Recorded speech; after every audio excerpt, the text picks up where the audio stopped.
and welcome to the Popcorn Junkies. If you love your movie news, if you like thought-provoking, thoughtful, sometimes silly, sometimes offbeat, but, you know, whether it be populist, superheroes, through to art house, esoteric, Swedish films spoken backwards in black and white, this is your place. We look at everything. We explore anything and everything that might appeal to you.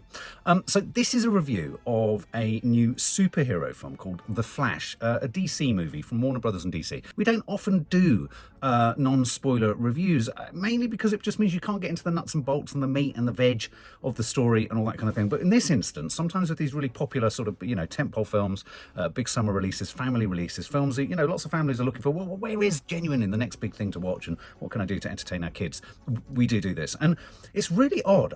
The last thing I was expecting this year was to feel almost a sense of urgency about getting a message across regarding a film that I have felt absolutely nothing about, not even nothing about, but potentially have actively thought, couldn't think of anything worse. I've never been a fan of The Flash as a superhero. I know there's been TV series. I've always thought he's been a bit naff.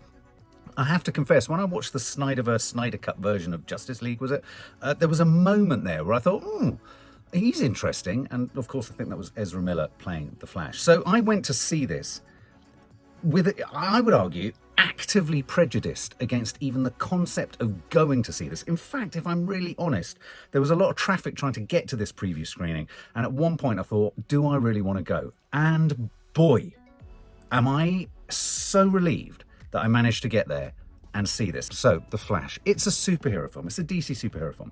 I think it's perhaps most notable for the fact that it stars Ezra Miller. Ezra Miller, you know, we have to talk about Kevin, was he in that? Perks of Being a Wallflower? But Ezra Miller, obviously, been in the press an awful lot. We've talked about him an awful lot on the weekly rushes for all sorts of odd stuff. Ezra Miller's had a much reported, much publicised mental breakdown in the public sphere. All sorts of fights, all sorts of arrests. I think one that was, I don't know why, I mean, one shouldn't find these things amusing because, of course, there's great distress at work here for the actor Ezra Miller and those around him, was him losing his shit at a karaoke because someone was singing the main song from A Star Is Born so badly. You know, I have a certain amount of empathy for losing one's shit at bad karaoke. There's nothing quite like it. So it stars Ezra Miller. So I was even coming to this thinking, Ezra Miller. Now, of course, you know, in this time, we've talked about this a lot elsewhere on the channel, be kind, kindness and tolerance around mental health. Obviously, we also have a star in this that, to all intents and purposes in the Hollywood system, is damaged goods. And that's not a good thing when you're trying to trot something like this out. This is also coming from DC Films, which recently has been taken over by James Gunn and Peter Safran.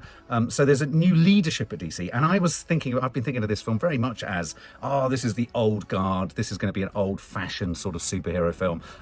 You know, we've moved on from that. Everything is about everything kind of interlinking, and everything's about everything being a bit more meta and a bit more complex and a bit more clever. It's directed by Andy Muschietti, who directed It. Really liked the first It, didn't like the second It. There's also sort of like a different era in here too. There's Michael Keaton's Batman makes a comeback, for example. Ben Affleck's Batman makes a comeback. And because this is a non-spoiler review, it's a love letter. It's a remembrance of all those incredibly familiar faces of old. I saw another YouTuber recently mention, you've got to remember, DC actually, of all the franchises, all the superhero realms and franchises and universes, DC has been around the longest on the screen.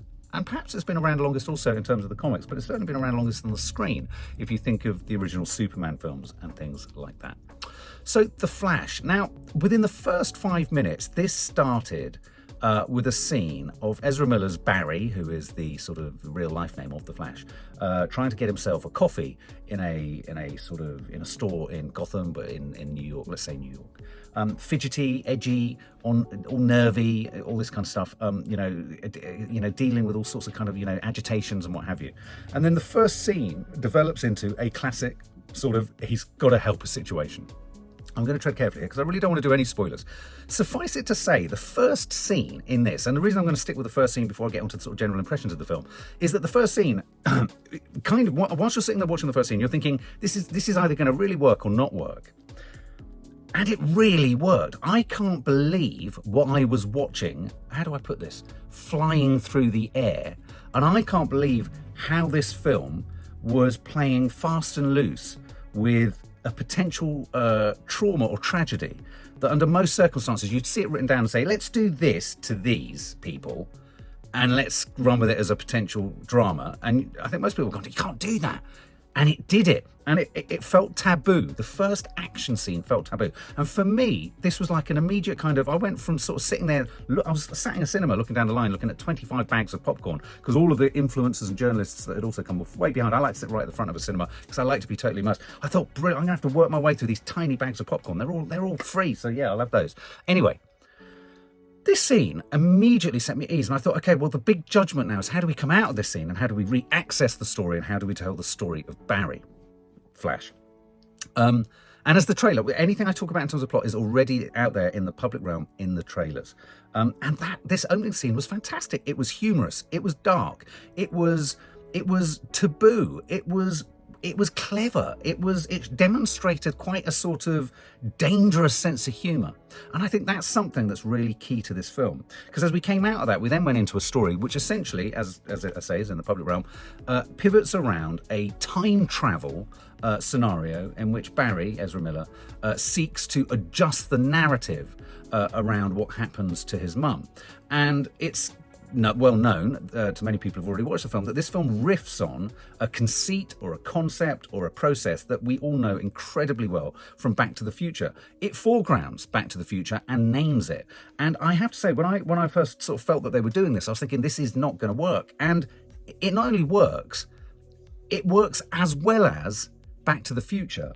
And almost bedded into this film was an already present nostalgia, which I think will make us want to come back and watch this film in another 20 years ago. Didn't it do it well? The biggest headline about this film, it's fucking hysterical. I would go so far as to say, I know there's a lot of criticism for a lot of the Marvel films about how, the Guardians and the Thors and all that, and that they lean on too much sort of slapstick. They're not interested in they are interested in the sort of the lore and the kind of rules and the way in which stories intersect and all that. I personally think almost too much. And the humour is a kind of excuse to get away from actually there not being very much else in the film. This film is incredibly funny. This film is also, because one of the other things I was concerned about going into this is, this is old DC. This is going to be one of those films that, Michael Keaton's in. I love Michael Keaton, don't get me wrong, Beetlejuice 2, yay. But I thought, old Beetlejuice, old Batman, old Michael Keaton, can I be really up for that? Oh my God, everything about the introduction of Michael Keaton in this is hysterical. It's funny. It's counterintuitive. It's thought-provoking. This film sends itself up massively and at the same time grabs you by your shirt collars and takes you, if I'm honest, on a salutary journey into what a superhero comic book film I think ought to be.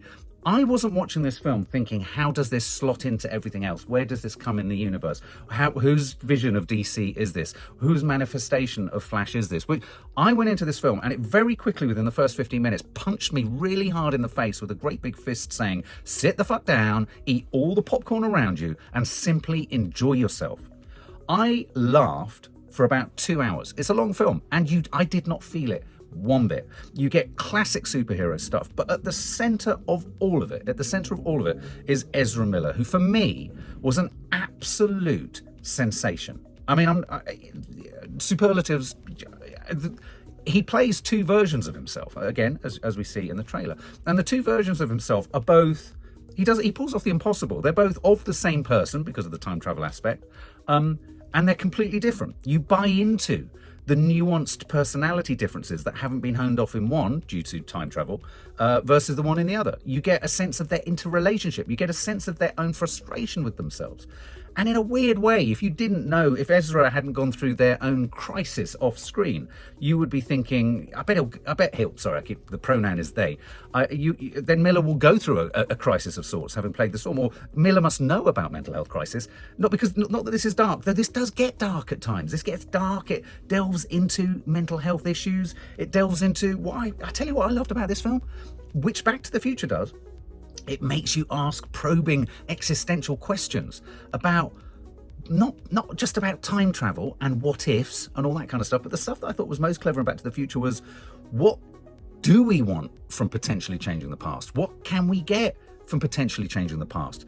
Should we, tamper with the past. And so all those questions were floating around, but this did this in a really refreshing, in a really urgent, in a really enlightening and funny and thought-provoking way. Ezra Miller is on screen virtually the entire film, and if you think about it, they're not only on screen for the entire film, but a little bit like Jeremy Irons in that movie Dead Ringers. They're on the screen 160% of the time, because it's more often than not the two of them.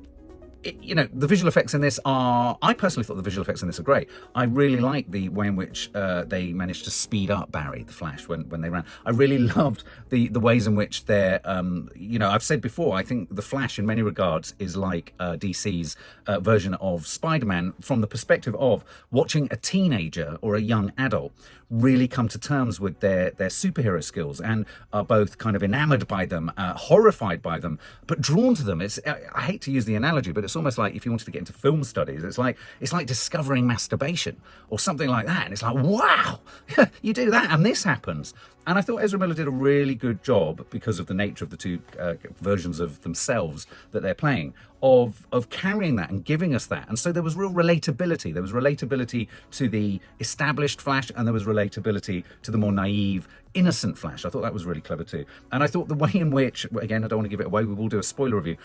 In fact, I really want Maddie and Nanny Di to see this, and I'd like to review it all together, because I want to see their surprise. I want to see the look on their face. And there are so many funny moments. I mean, there's one particularly funny moment, which I am going to have to give away, because it literally made me laugh out so loud, which is where a makeshift sort of mask, I won't say what, on one of the Flashes, or on the more inexperienced Flash, Ezra turns to the more experienced Flash, and because of the misfitting of the costume, their face sort of doesn't fit and it shifts. Ezra Miller does slapstick so brilliantly. They're so funny. I mean, I'm sorry.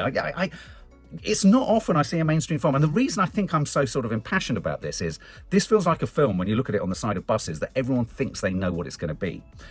Because I did, and I thought it was going to be shit. And, it's almost like I'm frightened that people are just going to pass over it. Guardians of the Galaxy, brilliant. You expect it to be brilliant and nuanced and clever and funny and all that kind of, and whip smart and knowingly funny.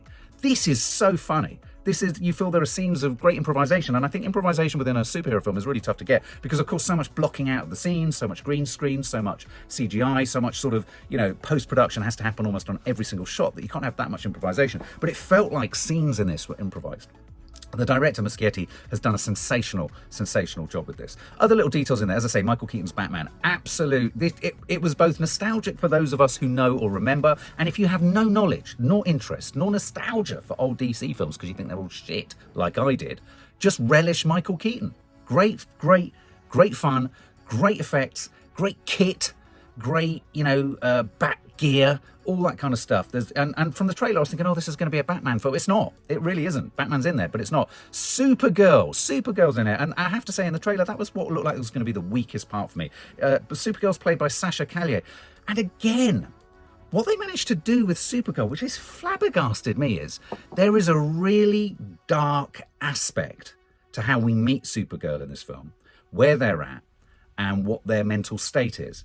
And it gave me what I needed for that darkness. You want dark. Oh, this isn't particularly pleasant. Suddenly the word kryptonite didn't sound naff.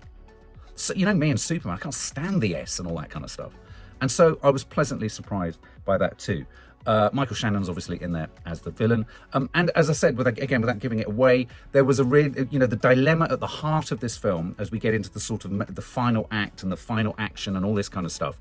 What was clever about it was, you've got your ubiquitous smash 'em up, big CGI battle-y kind of stuff, but given the nature of the film and the story and the twist and all that kind of stuff, an added existential aspect was added to the action. And an added emotion. There was a desperation that crept into this.